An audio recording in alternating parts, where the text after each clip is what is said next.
आज मी तुम्हाला मुलांच्या नाश्त्यासाठी किंवा टिफिनसाठी मस्त अशी रेसिपी बनवून दाखवणार आहे। अर्धी वाटी बेसन पीठ घेतलेलं आहे। ह्याच्या जागी मुगाच्या डाळीचं पीठ पण घेऊ शकता। मूग डाळ काय करायची, ओल्या फडक्यानं स्वच्छ पुसायची। जर ऊन असेल तर स्वच्छ धुवून सुकवून मिक्सरला बारीक केली तरी चालू शकते, नाही तर चक्कीतून दळून आणली तरी दळून भेटते। हे आपल्या घरगुती चक्कीवर सगळं दळलेलं आहे। ह्याच्यामध्ये 1 चमचा तुम्ही तांदळाचं पीठ पण टाकू शकता। उभा पातळ कांदा चिरून घेतलेला, एकदम बारीक चिरला तर चालेल। 2 ते 2.5 चमचे मी ही गाजर घेतलेल्यावरची साल काढून खिसून घेतलेला आहे। 2 चमचे मी ही शिमला मिरची सुद्धा बारीक कापून घेतलेली आहेत। 1 चमचा मी टोमॅटो बारीक कापून घेतलेले, थोडीशी कोथिंबीर आणि 1 पोपटी कलरची मिरची बारीक उभी कापली, नंतर बारीक कापलेली आहे। एकदम बारीक कापायची। त्याच्या जागी मिरची पावडर जरी वापरली तरी चालेल, कारण खाताना तोंडात आलं तर मुलांना तिखट लागेल, त्यासाठी पोपटी कलरची वापरा। अर्धा चमचा मॅगी मसाला कसा बनवायचा त्याची रेसिपी पण मी अपलोड केलेली आहे। आपला हा घरी बनवलेला आहे। थोडीशी हळद, हिंग पावडर, चवीप्रमाणे टाकायचं मीठ, एकदम थोडीशी मिरीपूड टाकणार आहे। 2 मिरी मी कुटून घेतलेले, जास्त बारीक नाही, थोडीशी अशी दरदरी कुटलेली आहे। थोडं पाणी टाकायचं आणि कालवायचं। आता ह्याच्यामध्ये तुम्ही कोबी सुद्धा बारीक कापून टाकू शकता।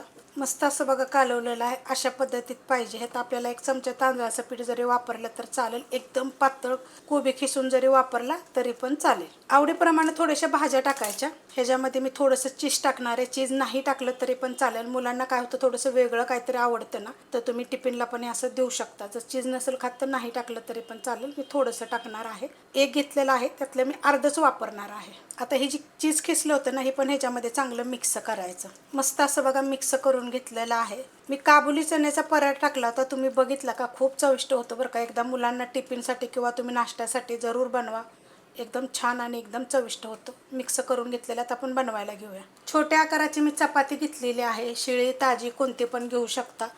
टिफिनला द्यायचं असलं तर छोटी ताजी सकाळी बनवलेली जरी तुम्ही दिली तरी चालेल। आता ह्याच्यावर असं पातळ आपल्याला एकदम मी लावून घ्यायचं, जास्त घट्ट नाहीत लावायचं। मस्त असं बघा लावून घेतलेलं आहे सगळीकडून। आता आपण बनवायला घेऊया। तवा ठेवलेला आहे गरम करायला, त्याच्यावर थोडंसं बटर वितळलेला मी टाकून घेतलेला आहे। तेल जरी लावलं तरी चालू शकते किंवा तूप जरी लावलं तरी पण चालू शकते। तवा चांगला गरम झालेला आहे, असं उचलायचं आणि आल्हाद हातानं असं असं ठेवायचं।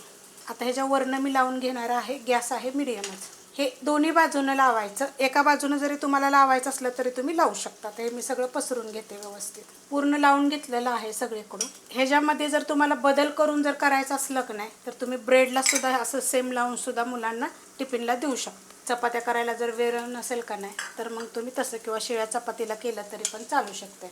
आता हे मनाचं गाजर, कांदा वगैरे जर तुम्हाला बिलकुलच टाकायचं नाही आहे ना, तर तुम्हाला मी सांगते, बटाटा काय करायचा, साल काढायची, एकदम बारीक खिसायचा, स्वच्छ धुवायचा, चांगला पिळायचा आणि ते सुद्धा तुम्ही असं अशा पद्धतीत सेम पिठामध्ये टाकून सुद्धा तुम्ही करू शकता।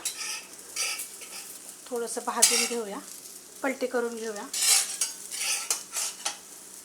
हे बघा मस्त भाजतं। गॅस मिडियमच आहे, मिडियम गॅसवर एकदम खरपूस भाजायचं, घाई करायची नाही। आता हे माझं कसं एका साईडलाच मी टाकलं होतं, मध्यभागी घेऊन थोडंसं असं चांगलं दाबून चांगलं भाजून घ्यायचं। आता हे कशाबर खाऊ शकता, टोमॅटो सॉसवर वगैरे खाऊ शकता। तर काहीच नसलं तर असं कोरडं पण खूप छान लागतं। मुलं काय करतात, टिफिन नेतात आणि रिटर्न माघारी आणतात, खात नाहीत काय गोष्टी, आवडत नाही ती, सकाळी रडतात मग। तर असं एखादं नाश्त्याला सुद्धा तुम्ही देऊ शकता, टिफिनला सुद्धा देऊ शकता, खूप छान लागेल। आता हे चांगलं मी भाजून घेते खालच्या साईडून सुद्धा। खालची साईड भाजली का बघूया आपण। हे बघा चांगलं भाजून घ्यायचं बरं काय, हे थोडं, कारण तेलाचा वापर ह्याला बघा आपण थोडं टाकलं होतं, त्यामुळं दिसत असेल तुम्हाला कमीच आहे। हे बघा अशा पद्धतीत दाबून चांगलं ताजून थोडं भाजून घेते मी। मस्त असं भाजलेलं आहे बघा, एकदम छान भाजून घ्यायचं असं। बघा किती छान भाजले, सगळीकडून असं दाबून चांगलं भाजायचं। असं कोपऱ्यांना वगैरे थोडं आपल्याला वाटलं की नाही, तर असं उलटण्यानं सुद्धा थोडंसं भाजून घ्यायचं। आता हे देताना कसं द्यायचं, तर ह्याचे बघा असे 4 भाग करायचे आणि तुम्ही एक टिफिनला देऊ शकता, मस्त लागेल। अजून ह्यात खूप साऱ्या गोष्टी आपण टाकू शकतो। तुम्ही मला कमेंट करा, मी तुम्हाला सांगेन। रेसिपी कशी वाटली मला कमेंट करून सांगा। रेसिपी आवडली तर लाईक करा, सबस्क्राईब करा, कमेंट करा आणि शेअर बी करा।